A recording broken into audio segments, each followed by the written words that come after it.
úvodný gól Jamieho Bena dokázal už na začiatku druhej minúty druhej tretiny odpovedať po Mikúšovej prihrávke Tomáš Tatar. Po gólovej strele stihol radostne napodobniť oslavné grífy Cristiana Ronalda.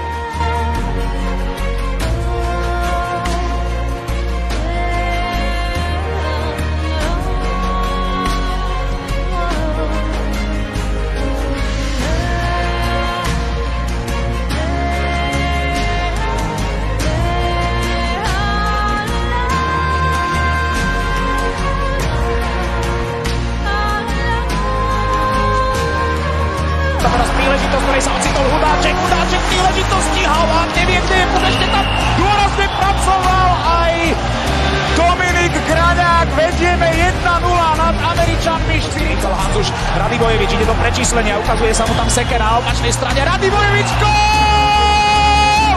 2-0 vedie Slovensko nad Spojenými štátmi. 40 sekúnd potrebuje vydržať slovenský tím. Gól! Ďuro Mikuš rozhoduje! Po ťažkom úvode šampionátu sa od nášho mužstva očakávalo prvé povinné víťazstvo proti Kazachstanu. Aj prišlo, ale ako si komplikovanejšie, než sa čakalo. Graňák, Hudáček. Dobrá strela, je to gól! Tak přece jenom se Slováci dočkali, tahle přesilovka si to zasloužila. A jeho nebezpečné vytočení a teď, nebo gól. Hanzuš môže ísť dopredu, je tam prečíslenie spoločne s Kopeckým v záverečných sekundách tohto duelu Kopeckého, druhý gól! 4-2. Veľmi sme chceli vyhrať, hlavne bodovať a proste celkovo ten zápas vyzeral tak divne, ale podstatné sú body a tie máme. Ale napätie pred dvojzápasom pravdy s Bieloruskom a Švajčiarskom rástlo. Ak sa nám podarí získať čo najviac bodov a najväčší počet bodov, tak si myslím, že Švajčiari nám neujde, takže začíname od zajtra zápasom Bielorusku.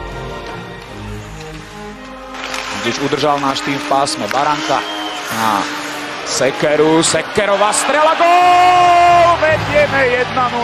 Prvým šampionátovým gólom na sa Miklík. Mikuš 5-0, chlapci, nech sa páči. Krásna kombinácia, takto to má vyzerať. Poviršin proti Lacovi, výborne Jano Laco. Tatar dostal do útočného pásma, tam ho zachytil Mikuš, gól! Tomáš Tatar otvára skóre. 107 sekúnd pred koncom úvodného dejstva.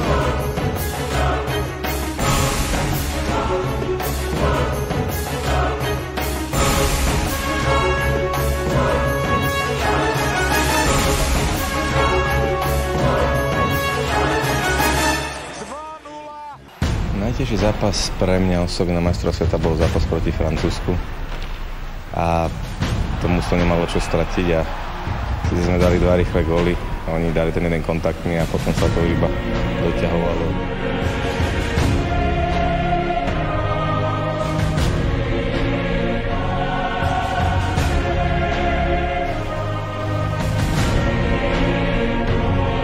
Slonenie pred bránkou je určite z nášho týmu to najlepšie, ale príležitosti Radivojevič, gól! Kopeckého peč! Vedieme 1-0 nad Kanadou. Terryho, ktorého vymenil Everly, tu je Hudáček, ešte prihráva spätne, tu je Miroša, tam príležitosti, gól! Gól!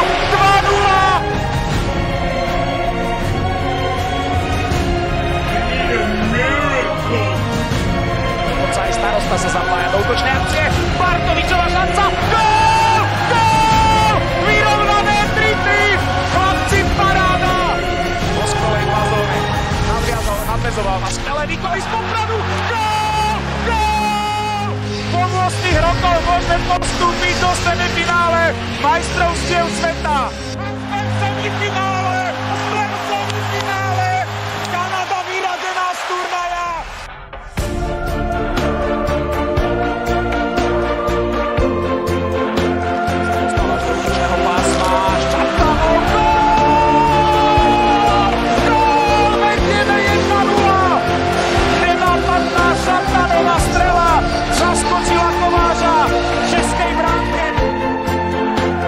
Vyhral Buli a je vyrovnané po Krolíkovej strele, okamžitá blesková akcia českého týmu. Ešte pol minúta ich preslovky, Plečanec, nižná prihrávka, ktorú zachytil Hanzuš a posúva dopredu Šatana. Šatan samostatnom nájazde, Miro Šatan, gól!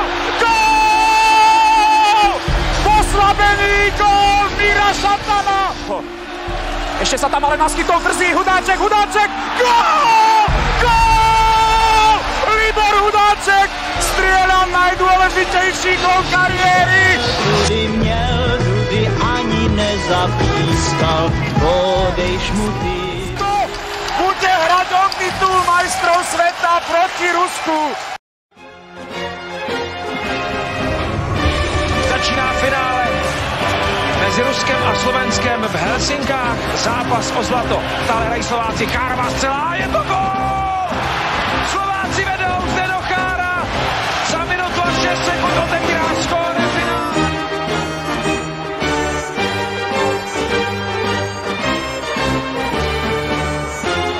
Malkin strieľa a predsa len ešte dokázal najproduktívnejší hráč skórovať aj v priebehu finálového zápasu. A naozaj ruský tým bol veľmi kvalitný, hral veľmi dobre a zaslúžil si byť víťazmi a myslím si, že my sa nemáme za čo hanbiť a môžeme odísť z tohto turnaja a s hore hlavami. Pohľad od Benakáru aj do nebies Pavlovi Demitrovi, ako vidíte. Veľké ďakujeme.